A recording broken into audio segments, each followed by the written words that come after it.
நானும் உங்கள் வழிகடை போனால் இன்றைக்கி நம்ம என்ன பண்ணி பார்ப்போம் பார்த்தீங்கன்னா, நிறைய கஸ்டமர் கேட்குறாங்க பனிகாலத்தில் வந்து நிறைய பொருள் வந்து கெட்டு போகுது, கஸ்டமர் வந்து பிடிச்சிருது, அதை நீங்கள் எப்படி மெயின்டைன் பண்ணுறீங்க அப்படின்னு சொல்லிட்டு அவங்களுக்கு ஒரு டிப்ஸ் இது.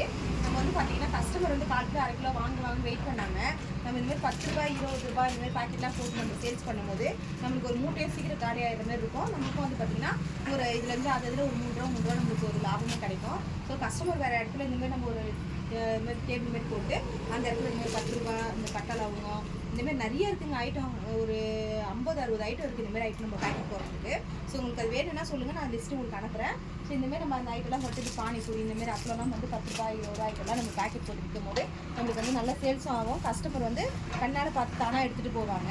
நம்ம வந்து சொல்லி வாங்கணும்னு அப்படியே அவசியம் கிடையாது. இதில் மஞ்சளாக கூட வீணாக போட்டு வச்சு நம்ம பேக்கெட் போட்டுருவோம்.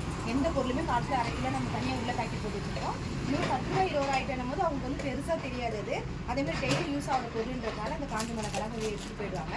ஸோ வேணுன்றவங்க இந்த டிப்ஸாக ஃபாலோ பண்ணிக்கோங்க. புதுசாக வியாபார தொழில் தொடங்குறீங்கன்னா நீங்கள் அந்தமாரி உங்களுக்கு இதுமாதிரி பேக்கெட் ஐட்டம் போட்டு சேல்ஸ் பண்ணலாம். நீங்கள் சொல்லுங்கள், நான் எங்கே பொருள் வாங்கணுன்ட்டு. நீங்கள் சென்னையில் இருக்கிறதா இருந்தால் கோயம்பேட்டில் வாங்குங்க, பாரிஸில் வாங்குங்க. மூட்டை ஐட்டமாக வாங்கும்போது உங்களுக்கு நல்ல ரேட் கம்மியாக கிடைக்கும். ஸோ வாங்கி நீங்கள் 10 ரூபா 20 ரூபாய் இதுமாதிரி 1/4 கிலோ 1/2 கிலோ போட்டு நீங்கள் வீட்டு பக்கத்தில் இருக்கிறவங்களுக்குலாம் கொடுங்க, கண்டிப்பாக வாங்கிப்பாங்க, சேல்ஸ் ஆகும். ஏன்னா இது வந்து ட்ரான்ஸ்ஃபர் கவருன்றதுனால உங்களுக்கு பார்த்தீங்கன்னா இதில் நல்ல பொருளாக நல்ல பொருள் வீட்டிலே தெரிஞ்சிடும். வண்டு இருந்தாலும் தெரிஞ்சிடும், இல்லை எதனா வந்து வேறு எதனா கெட்டு போயிருந்தாலும் தெரிஞ்சிடும். ஸோ அதனால் இந்த கவர் போடும்போது உங்களுக்கு வந்து கஸ்டமரே பார்த்து வாங்கிட்டு போயிடுவாங்க. உங்களுக்கு அதிகமாக கொஸ்டின் கேட்க மாட்டாங்க. ஸோ பிஸ்னஸ் புதுசாக பண்ணுறீங்க அப்படின்னாலும் உங்களுக்கு என்ன டவுட்னா எனக்கு வந்து வாட்ஸ்அப் நம்பர் தரேன், நீங்கள் கால் பண்ணி கேளுங்க. நான் எந்த பொருள் வாங்கணும், எப்படி பேக்கிங் பண்ணணும், அது எவ்வளோ அமௌண்ட் வச்சுக்கணும்னு சொல்லிட்டு கண்டிப்பாக இல்லை 30% வந்து பார்த்தீங்கன்னா மார்ஜின் இருக்குது. ஸோ வேணுன்றவங்க இது ஃபாலோ பண்ணுவாங்க. இதுக்கு எந்த டவுட்னாலும் என்ன கேளுங்க.